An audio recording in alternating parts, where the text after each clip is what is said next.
And one Democrat who has done just that has come out and said what he thinks is called for President Biden to step aside is the ranking member of the House Armed Services Committee, Congressman Adam Smith of Washington. Congressman, thanks for being here. In the last couple of days, the president's been making phone calls. He's done some interviews. He's held rallies. He's meeting with NATO leaders. I know you've had meetings with your colleagues on the Hill.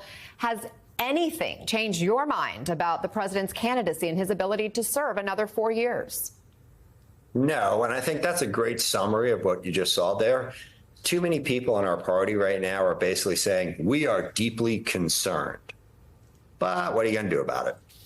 And I'm like, that's just very frustrating given the stakes here. If we're deeply concerned, then the choice is obvious. Look, we would all like the choice whereby we don't have to do anything difficult. And the president decides, look, great 4 years, done a terrific job. I'm not up for this fight, and the fight is too important. We have other candidates who could do a better job and step aside. That's what I wanted, okay? Day after the debate, I called the White House, said I think he should step aside. But, I'm not going to make a snap judgment. I'm going to give you some time, give you some space. 11 days later, it was clear that wasn't going to happen. So what I would ask of Democrats at this point is you're either all in or you're deeply concerned. You can't be both, all right? And the illogic of that position is increasingly frustrating to me. I see this very clearly. I think we have a substantially better chance of winning this election in November if we have a different nominee. And I think the stakes are so high, given that reality, we have to do everything in our power to try to get to that different nominee. I think it's just that. You say that there's clarity for you and that the choice should be clear. I spoke with a Democratic mayor, Kansas City, Missouri, who also spoke with clarity that he believes Joe Biden is the best candidate for this country. Those were his words. And good for him, by the way, and good for him, and that's fine. And I disagree with that position, but it is a position. What is not a position is I'm deeply concerned. I think we're going to lose. I'm not going to do anything about that. And look, I completely respect, people, I don't know who the mayor of Kansas City is, but good for him. If you say, I've looked at it and, we don't have another choice. And by the way, right now, if you told me it's August, whatever, and he is officially our nominee, okay, because right now he's not. He's the presumptive nominee. He's officially nominee. I'll come on this show and I will make the argument for why Joe Biden is the best candidate in this field. And I'll make it with great passion and 100% commitment because I believe it. I do. Of the existing field, Joe Biden is the best candidate. But there are a whole host of other Democrats that would give us a much, much better chance at winning in November. And I think we ought to pick one of those other candidates.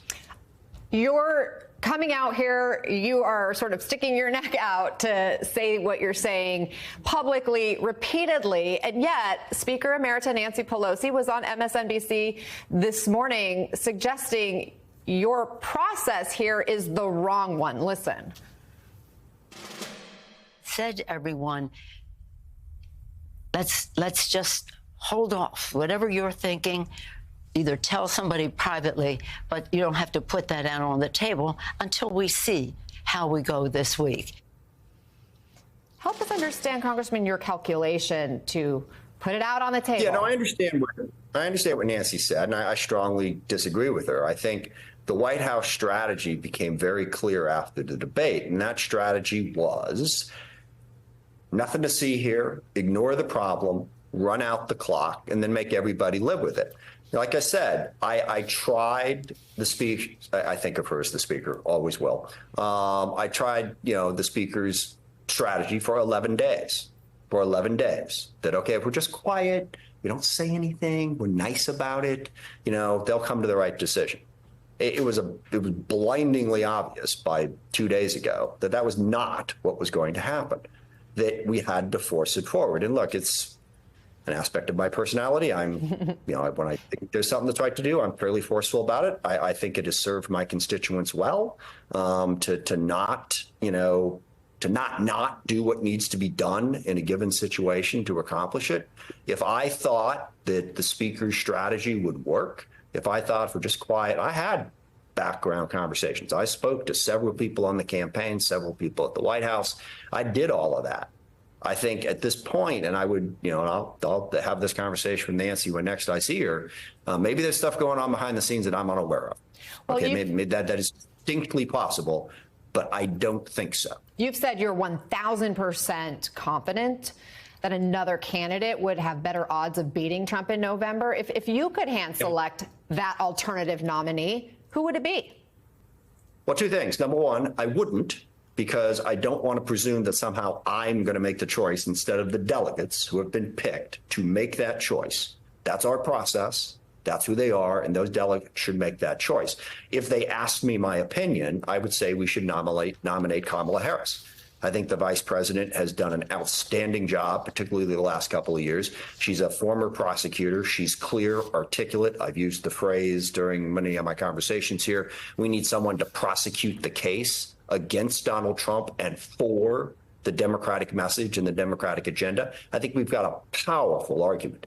And that was, the debate was incredibly frustrating. We got a powerful argument, and President Biden was completely incapable of making it, any part of it.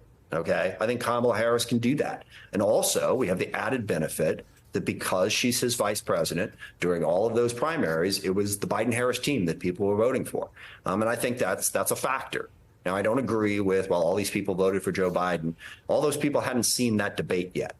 All those people hadn't experienced the questions that are now being raised about the president's health. But nonetheless, it would help that Vice President Harris had been on the ticket. I think she would give us a better choice. But there are others. And look, it's really not that complicated. I forget how many delegates there are, 3,900, something like that. It's an election, all right? 3,900 people. Let's pick a person. And look, the talent in the Democratic Party, this myth that only Joe Biden could have beaten Donald Trump. Chuck Todd, I think he works for you, could be wrong. But anyway, he wrote a great column this morning that said it's always been about Trump. And I've said this over and over again. Joe Biden was not picked in 2020 because he was the only person who could beat Trump. He was picked because he was the only person that could beat Bernie Sanders, rightly or wrongly. And by the way, for the Sanders fans out there, I'm not judging. But that conclusion was made, okay? Oh, my gosh. Coming out of Nevada, Bernie Sanders is going to be the nominee. And people, just like they are now, back then said, I don't think that's going to work. So they were looking for an alternative. And tip of the hat to Joe Biden, he had the record. 8 great years as vice president, 30 whatever years as a very able United States. He was the right person at that time. And that's great.